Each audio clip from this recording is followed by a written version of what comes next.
வெள்ளைக்கொம்பன் விநாயகனது பேரொரு கருணையினாலே ஹேரம்ப கணபதியை வேண்டி வணங்கி இந்த ஏகாதசி நன்னாளிலே நாம் விநாயகனை பதம் தொழுது நமது வகுப்பை பற்றி பேசுவோம். இன்று திருவோண நட்சத்திரம். திருவோண நட்சத்திரம்னா உடனே நமக்கு நினைவுக்கு வர வேண்டியது வாமனர் என்று சொல்லக்கூடியவரின் கதை தான். தச அவதாரங்களில் வாமனர் என்ற ஒரு அவதாரம். அதித்தி என்ற தேவர்களின் தாய் இருந்தார். அதித்திக்கு சிறப்பே அவளது காதில் உள்ள கவச குண்டலங்கள். அப்போ இதை ஞாபகம் வச்சுக்கணும். கேட்டை நட்சத்திரத்திற்கு குறியீடாக இந்த காதுக்குள்ள கவச குண்டலத்தை சொல்லுவார்கள். இந்த அதித்தி என்று சொல்லக்கூடியவள் அணிந்துள்ள கவச குண்டலம் இவள் ஆளுமைக்கு உட்பட்டதுதான் புனர்பூச நட்சத்திரம். இந்த தாய் திதி என்று சொன்னால் ஒரு அளவுக்கு உட்பட்டது, தித்தின்னு சொன்னால் ஒரு அளவுக்கு உட்பட்ட காலம். எனினும் அந்த அளவு என்பதையும் கடந்த ஒரு காலம் என்று சொல்லக்கூடிய வகையிலே இருந்தால் அதற்கு பெயர் அதிதி என்று பெயர். டைம்லெஸ் டைம் என்று சொல்லுவார்கள். புனர்பூசம் என்றால் மீண்டும் மீண்டும் வருவது. கடிகாரத்தை கூட புனர்பூசத்துக்கு ஒரு குறியீடாக சொல்லுவார்கள். மனசில் வச்சுக்கோங்க. அப்போது அதிதி என்று சொல்லக்கூடியவளின் காது அணிகளை மிக முக்கியமானதாக சொல்லுவார்கள். நம் காதால் கேட்குற செய்தி ரொம்ப முக்கியமானது. அதனால்தான் கேள்வி ஞானம் என்றெல்லாம் கூட ஒரு காலத்திலே பெயர் இருந்தது. திருவோணம் அப்படின்னு சொன்னால் அதற்கு வடமொழியில் பேர் சிரவணம் அப்படின்னு பேர். சிரவணம், கீர்த்தனம், நாமஸ்மரணம் அப்படின்வாங்க. அப்படின்னா இறைவனது பெயரை கேட்கணும், பாடணும், சொல்லணும் அப்படின்னு ஒரு பக்தியில் ஒரு வழிமுறை உண்டு. திருவோண நட்சத்திரம் என்று சொல்லக்கூடியது நமக்கு முழுமையாக மகரத்திலே அமர்ந்துள்ளது. திருவோண நட்சத்திரம் மகரத்திலே முழுமையாக விற்றிருக்கிறது. திருவோண நட்சத்திரத்தின் முதல் பாதத்தில் ஒரு கிரகம் அமர்ந்திருந்தால் அது நமக்கு மேஷத்திலும், திருவோண நட்சத்திரத்தின் இரண்டாம் பாதத்திலே ஒரு கிரகம் அமர்ந்திருந்தால் அது நவாம்சத்திலே நமக்கு ரிஷபத்திலும், திருவோண நட்சத்திரத்தின் மூன்றாம் பாதத்திலே ஒரு கிரகம் அமர்ந்திருந்தால் அது நவாம்சத்தில் மிதுனத்திலும், திருவோண நட்சத்திரத்தில் ஒரு கிரகம் அமர்ந்திருந்தால் நான்காம் பாதத்திலே அது கடகத்திலும் இருக்கும் என்பதை நாம் உணர்ந்து கொள்ள வேண்டும். திருவோண நட்சத்திரம் சந்திரனின் ஆளுமைக்கு உட்பட்டது. திருவோண நட்சத்திரம் பெருமாள் அவதரித்த நட்சத்திரம். அப்போ அந்த அதித்தி மகாபலி சக்கரவர்த்தி என்ற ஒரு அரசன் இருக்கிறார். அவர் வளர்ந்து கொண்டே இருக்கிறார். இந்திரன் என்று சொல்லக்கூடிய தேவேந்திரனின் பதவிக்கே சற்று ஆட்டம் வந்து விடுகிறது. உடனே நமது தாய் அதித்தி பிரார்த்தனை செய்கிறார். பிரார்த்தனையின் பலனாக அவருக்கு ஒரு மகன் உதிக்கிறார். அந்த மகன் என்று சொல்லக்கூடியவர் வாமனர். இந்த திருவோண நட்சத்திரத்திற்கு 3 பாதத்தை குறியீடாக சொல்லுவார்கள். அப்போது திருவோண நட்சத்திரத்தின் மிருகம் என்று சொல்லக்கூடியது பெண் குரங்கை சொல்லுவார்கள். பெண் குரங்கு என்பது மிக தூய்மையாக இருக்கக்கூடிய விலங்கு என்று சொல்லுவார்கள். அதற்கு ஆயுதங்களை வடிவமைக்கக்கூடிய அறிவு கூட உண்டு என்று விஞ்ஞானம் சொல்லும். அதே போல அந்த குரங்கு முன்னும் பின்னுமாக குதித்து செல்லக்கூடிய சூழ்நிலைக்கு ஏற்றபடி தன்னை அடாப்ட் செய்து கொள்ளக்கூடிய அறிவு பெண் குரங்கிற்கு உண்டாம். அப்போது இந்த திறனெல்லாம் யார்கிட்ட இருக்கும்? திருவோண நட்சத்திரத்தில் பிறந்தவர்களிடம் இருக்கும். தூய்மையை விரும்புவார்கள், சூழ்நிலைக்கு ஏற்றபடி அடாப்ட் செய்து கொள்வார்கள். டக்குன்னு ஒரு சுச்சுவேஷன் தேவைப்பட்டால் முன்னாடி போகிறதுக்கும் அவங்களுக்கு அவங்களோட பிரெயின் ஒர்க் பண்ணும். தனக்கு வேண்டிய ஆயுதங்கள்னால் ஒரு மரத்திலிருந்து ஒரு குச்சியோ கட்டையோ கூட பயன்படுத்துகிற அளவுக்கான அறிவும் அவர்களிடம் உண்டு. திருவோண நட்சத்திரம் கேட்கக்கூடிய செவித்திறன், திருசூலம் இதையெல்லாம் கூட அடையாளப்படுத்துவார்கள். 3 பாதம் என்பார்கள். வாமனன் வருகிறார். வாமனன் ஞானத்தை பெறுகிறார். ஞானம் பெறுவதற்கு என்ன தேவை? கேட்கக்கூடிய தன்மை தேவை. கேட்கிறார். கேட்க கேட்க அவருக்கு ஞானம் பெருகுகிறது. உலகத்தை 3 பதத்திலே அளர்ந்து விடுகிறார். அப்போ என்னென்னா, திருவோண நட்சத்திரத்தில் பிறந்தவங்க ஒரு ஆர்கனைசேஷனுக்குள்ளே நுழையிறாங்க. அந்த ஆர்கனைசேஷனுக்குள்ளே நுழைந்ததுமே ரொம்ப சிம்பிளாக தான் நுழைவாங்க. அடைச்ச இவங்களா ரொம்ப ஒரு எளிமையாக தானே இருக்காங்க அப்படின்னு நமக்கு தோணும். ஆனால் திருவோண நட்சத்திரத்தின் தன்மை என்ன? அவர்களை காட்டிலும் யார் பிரம்மாண்டமாக இருக்கிறார்களோ, அங்கே யார் மகாபலி சக்கரவர்த்தி மிக பிரம்மாண்டமாக இருந்தான், அவனிடம் சென்று யாசகம் கேட்டார். அவனுடைய ஆற்றல்களை கற்றுக்கொண்டார். அடுத்த கட்டத்திற்கு செல்கிறார். மீண்டும் அடுத்த கட்டத்திற்கு செல்கிறார். இது இப்படி கூட சொல்லலாம்.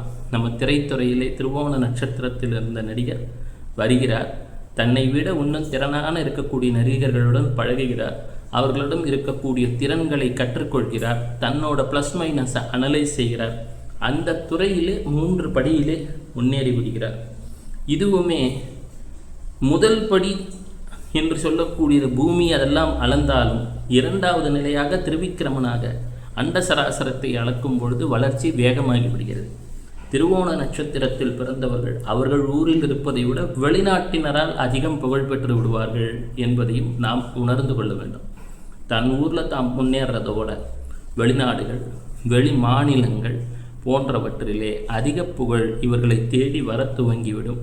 ஒரு காலகட்டத்திலே இவர்கள் வளர்ச்சியெல்லாம் அடைந்த நிலையிலே அனைத்தையும் மீண்டும் அப்படியே ஒரு ஓரமாக ஒதுக்கி வச்சுட்டு கண்ணை மூடிட்டு அமைதியாக உட்காரக்கூடிய மனநிலையும் இந்த திருவோண நட்சத்திரத்திற்கு உண்டு. அதுவும் இந்த திருவோண நட்சத்திரத்தை பற்றி பேசும்பொழுது ஒரு ஆர்கனைசேஷனில் வருவாங்க, அங்கே யாரான ஒரு ஹெச்ஆரோ ஏதோ ஒரு சீனியர் பொசிஷனில் இருக்கிறவங்க கிட்ட பழகுவாங்க, நல்லா அவங்களோட ஸ்கில் செட்டை கற்றுக்கிட்டு ஒரு ஸ்டேஜில் இவங்க பெரிய ஒரு மேனேஜ்மெண்ட் லெவலில் பொசிஷனில் உயர்ந்துருவாங்க. இது இவங்ககிட்ட இருக்கக்கூடிய உழைப்பின் ஒரு தத்துவம் நம்ம பழகிக்க வேண்டியது. அபிஜித் என்று சொல்லக்கூடிய வெற்றியை தரக்கூடிய நட்சத்திர புள்ளியும் இந்த திருவோண நட்சத்திரத்தின் முதல் பகுதியில் உண்டு என்று ஒரு கருத்து உண்டு. நாம் இப்போ பேசிட்டு இருக்கக்கூடிய காலகட்டம் என்று சொல்லக்கூடியது விரைவிலே ஒரு 6 கிரக சேர்க்கை ஏற்பட போகிறது மீனத்திலே என்ற ஆங்காங்கே நானும் சில நிகழ்ச்சிகளிலே பேசியுள்ளேன். எனவே பலருக்கும் அச்சம், இந்த 6 கிரக சேர்க்கையினால் எதான நடந்துடுமோ, எதான பாதிப்பு வந்துடுமோ அப்படின்ட்டுலாம். 2019 இறுதியிலே இதே போல் ஒரு 6 கிரக சேர்க்கை போல் பல கிரக சேர்க்கை தனுசு ராசியில் நடந்தது. 3 மாதத்திலே பலரது வாழ்க்கையில் பல்வேறு மாற்ற நிலைகளை கண்டுற்றோம். மீனம் என்று சொன்னால் 12ஆம் இடத்தில் இருக்கக்கூடிய ராசியாகும். மீனம் என்று சொன்னால் காலை குறிக்கக்கூடியது. மீனம் என்று சொன்னால் குரு மற்றும் கேதுவின் ஆளுமைக்கு உட்பட்டது. அங்கே பூரட்டாதி என்று சொல்லக்கூடிய நட்சத்திரம், இந்த பூரட்டாதி என்று சொல்லக்கூடிய நட்சத்திரமானது இறுதி பயணத்தின் கட்டிலின் முன்கால் என்று வர்ணிக்கப்படுகிறது. பூரட்டாதி நட்சத்திரத்தின் தேவதை அஜ ஏகபாதன் என்ற ஒரு ருத்ர வடிவமாக சொல்கிறார்கள். அஜ ஏகபாதன்னா ஒரு காலில் நின்று தவம் செய்யக்கூடிய யோகி. ஒரு செயலில் வெற்றி பெறுபவர் ஒத்த காலில் நின்னாயா, ஜெயிச்சிட்டா, ஃபோக்கஸ்டாக இருந்தாயா என்றெல்லாம் சொல்கிறோமே, அதுதான் அஜ ஏகபாதன் என்று சொல்லக்கூடிய நிலை. அப்போது பூரட்டாதியிலே சனீஸ்வரரும் ராகுவும் அன்று நேரெதிர் கோணங்களிலே சந்தித்துக் கொள்வதை போன்ற ஒரு சூழ்நிலை. சனீஸ்வரர் என்று சொன்னால் அதீத பயத்தையும், ராகு என்று சொன்னால் அதீத ஆசையும் குறிக்கக்கூடிய நிலை. ஏற்கனவே அங்கே சுக்கிரனும் புதனும் இருக்கிறார்கள். சுக்கிரனும் புதனும் வக்கரகதியிலே இருப்பதால் அதிகாரம் இருந்தாலும் உதவ முடியாத ஒரு நிலை போல. அங்கே சூரியன் மீனத்தில் இருக்கும் பொழுது அவருக்கு பெயர் விஷ்ணு ஆதித்யன் என்று பெயர். சூரியன் கிடந்த கோலத்தில் அப்படியே ரெஸ்ட் எடுத்துகிட்டு இருக்காருன்னா மைண்டுக்குள்ளே யோசிச்சுட்டு இருக்காருன்னு அர்த்தம். இருக்கும் செயல்களிலேயே காப்பாற்றக்கூடிய செயல் என்பது கடினமான செயல். ஒரு பொருளை உருவாக்கி விடுகிறோம், ஒரு பொருளை ஒரு நொடியில் அழித்து விடுகிறோம். எனினும் அந்த பொருளை காப்பாற்ற ஒவ்வொரு நிமிடமும் பாடுபட வேண்டியதாக இருக்கிறது. அந்த செயலை செய்பவர் எப்பொழுதுமே யோசித்து கொண்டே தான் இருக்க வேண்டிய ஒரு காலகட்டம். எனவே 12ஆம் இடம் என்று சொல்லக்கூடிய மீனத்திலே, கடலின் சின்னத்திலே அங்கே சூரியனும் ராகுவும் சேரக்கூடிய ஒரு கட்டம். இதற்கு பேர் சமுத்திர மந்தனம் என்று பெயர். நாம் தற்பொழுது குரு என்று சொல்லக்கூடிய கிரகம் இருக்கக்கூடிய இடம் ரிஷபத்திலே, சுக்கிரனின் வீடு. அது அவளுக்கு அவ்வளவு சிறப்பான ஒரு வீடுன்னு சொல்ல முடியாது. அவருடைய ஃப்ரெண்டு ஹவுஸ் கிடையாது, எனிமி இல்லையோ ஃப்ரெண்டு ஹவுஸ் கிடையாது, வீடு கிடையாது. செவ்வாய் என்று சொல்லக்கூடியவனும் அவனுக்கு சாதகம் இல்லாத புதனின் வீட்டிலே புனர்பூச நட்சத்திரத்திலே அமர்ந்திருக்கிறார். நட்சத்திர அதிபதிவன்னா அவருக்கு நண்பர். கேது என்று சொல்லக்கூடியவர் கன்னிராசியிலே இருக்கிறார். செவ்வாய் 4ஆம் பார்வை பார்த்து கொண்டிருக்கிறார். செவ்வாய் 4, 7, 8 என்ற பார்வை பார்ப்பார் என்று தெரியும். குருவோ 1, 5, 1ஆம் இடத்திலிருந்து 5ஆம் இடத்தையும் 7ஆம் இடத்தையும் 9ஆம் இடத்தையும் பார்ப்பார்னு தெரியும். அப்போது இந்த கேதுவிற்கு செவ்வாயின் பார்வையும் இருக்கிறது, குருவின் பார்வையும் இருக்கிறது. வெப்பம் சார்ந்த கிரகம் என்று சொன்னால் கேது. ராகுவை விட கேத்துக்கு பல்வேறு விஷயங்களில் வலிமை ஜாஸ்தி. அஸ்வினி நட்சத்திரமே அளவில் மிகச்சிறியது, எனினும் அது ஒளிரக்கூடிய தன்மை மிகவும் அதிகம் என்பார்கள், பீட்டா ஏரிஸ் என்று. ஏன்னா கேத்துவோட நட்சத்திரம். இதில் 3 ராசிகளுக்கு என்ன அப்படின்னா, மேஷ ராசி, ராசிக்கு 12 சனீஸ்வரர் வருகிறார். அந்த சனிப்பெயர்ச்சி, சூரிய கிரகணம், 6 கிரக சேர்க்க, 29/3. அப்போது பூரட்டாதினா மாம்பழத்தையும் குறிக்கக்கூடியது. சனீஸ்வரருக்கு 12 எங்கே? மேஷத்துக்கு 12 சனீஸ்வரர், சிம்மத்துக்கு 8 சனீஸ்வரர், அஷ்டம சனீஸ்வரர். மேலும் நமது தனுசு என்று சொல்லக்கூடியதுக்கு அர்த்தாஷ்டம சனீஸ்வரர். மனசில் ஒரு எமோஷனலாக டிஸ்டர்ப் ஆகாமல் இருக்க சில தியானங்களை அவ்வப்போது அவர்களுக்கு பிடித்த இறை வடிவங்களை நினைத்து கொள்வது நலம். மீண்டும் வருகிறோம். சற்று ஒரு 3 மாத காலத்திலே மிதுனத்திற்கு ஜென்மகுரு ஸ்டார்ட் ஆக போகுது. ஜென்மகுரு ஸ்டார்ட் ஆக போகிற காலகட்டம் மிதுனத்துக்கு 10ஆம் இடத்திலே பல கிரகங்கள் வேலை வாய்ப்பில் வேலை செய்யும் கூடிய இடம் 10ஆம் இடம்னு தெரியும். சற்று பொறுமை தேவை. கடகத்திற்கோ அது 9ஆம் இடம். 9ஆம் இடம்னா தந்தை சார்ந்த விஷயங்களில் சற்று கவனம் தேவை. சிம்மத்திற்கு 8ஆம் இடம். அப்போ கன்னிக்கு அது 7ஆம் இடம். 7ஆம் இடம்னா என்ன? பார்ட்னர்ஷிப், மனைவி, கணவன், உறவில் கவனம் தேவை. துலாம் என்பதற்கு 6ஆம் இடம். 6ஆம் இடம் என்றால் ஆரோக்கியத்தில் கவனம் தேவை. விருட்சிகம் 5ஆம் இடம், குழந்தைகள் நலனிலே மேல் வயிறு 5ஆம் இடம், கவனம் தேவை.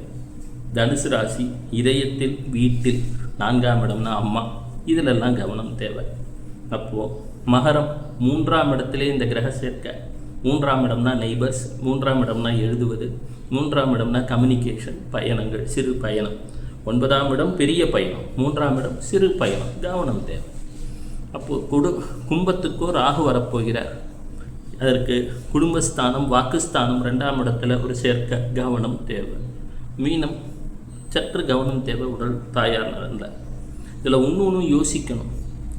ஒரு மனிதனுக்கு 2ஆம் இடம் என்பது தான் கல்வி கூட. முதல்ல நம்ம அம்மா அப்படின்னு பேசுகிறது தான் முதல் கல்வி. 4ஆம் இடம் நாம் படிக்கக்கூடிய இடம். 4ஆம் இடம் தாயை குறிக்கும். தாய் தான் சொல்லித்தரார். அந்த தாயின் சொல்லி கொடுத்த கல்வியின் பயன் 5ஆம் இடம். அதுக்கு மேலே 5ஆம் இடம் அடிப்படை கல்வினா அதுக்கு மேலே 9ஆம் இடம். அதனால தான் என்ன பண்ணியிருப்பாங்க, புதன்னா பெருமாள். புதன் ப்ளஸ் கேது ஒரு அபார ஞானம். யார்? ஹயக்ரீவ பெருமாள். குதிரை முகம், மனித உடல். புதன் ப்ளஸ் கேது. கேது என்றால் ஒரு விலங்கின் தன்மையை குறிக்கும், ஆர்டிஃபிஷியல் இன்டெலிஜென்ஸை குறிக்கும். இதையெல்லாம் குறிக்கக்கூடியது புதன் மற்றும் கேது. சரி, இதற்கெல்லாம் தீர்வு தான் என்ன? மீனத்தில் இத்தனை கிரகம் சேருது. பெற்றோரை வேண்டி வணங்குங்கள். பெற்றோர் பாதத்தை மனதில் நினைத்து அவங்க ஆசீர்வாதத்தை கேளுங்க. பெருமளவு பிரச்சனைகள் குறைய துவங்கும். 12ஆம் இடம் ரேவதி நட்சத்திரத்தில் இருக்கக்கூடியது பசுபதிநாதர். மீனத்தில் இருக்கக்கூடிய ஆதித்யன் பேர் விஷ்ணு ஆதித்யன்னு பேர். மற்ற ஆதித்யன்லாம் நின்றுட்டு ப்ளஸ் பண்ணுவாங்க, சிலர் உட்காந்துட்டு ப்ளஸ் பண்ணுவாங்க. விஷ்ணு ஆதித்யன் மட்டும்தான் கிடந்த கோலம் என்று படுத்துக்கொண்டே ஆசிர்வாதம் செய்யக்கூடியவர் நாராயணன். எனவே கிடந்த கோலத்தில் இருக்கக்கூடிய ஆதி அரங்கன் தன் பதம் தொழுது ஜோதியின் வடிவாய் விளங்குகின்ற ஈசன் புகழ் பேசும் சுகிர்தம் நாமத்தால் சுகிர்தமாய் செப்பினோமே என்றெல்லாம் சொல்லக்கூடிய வகையிலே இந்த ஆதி அரங்கன் தன் பதம் தொழுது ஜோதி வடிவாய் விற்றிருக்கக்கூடிய பேரொருட்கருணையினாலே அனைத்து இன்னல்களும் தீரக் காண்பீர். சிவ சிவ சிவ சிவ.